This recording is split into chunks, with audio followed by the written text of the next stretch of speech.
এই দেখো বন্ধুরা, প্রথমে একটা ছোট অবস্থায় দেখিয়েছিলাম, আজকে রাত্রেবেলা এটা বেশ বড় হয়ে ফুটে গেছে। তাই এই যে ব্রাশ চামচ নিয়ে চলে এসেছি, এই ড্রাগন ফ্রুটের করবো পড়াগুলি। চলো শুরু করি। জানি অন্ধকার, খুব একটা স্পষ্ট হচ্ছে না ব্যাপারটা, তাও স্টিল যেটুকুনি করছি, যা করি সারাদিনে সবটাই তো তোমাদের সাথে শেয়ার করি, তাই এটাও করছি। চলো, এর আগে তো আমাদের বাড়িতে 4-5খানা ড্রাগন ফ্রুট হয়েছে, আর এটা আবার নতুন হয়েছে।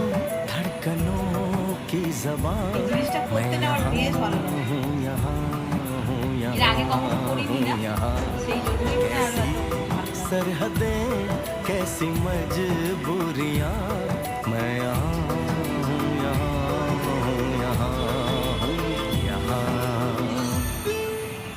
এক একজনের গাছে তো অনেক করে হয়, আমার তো একটাই, সেই জন্যই আর কি আরো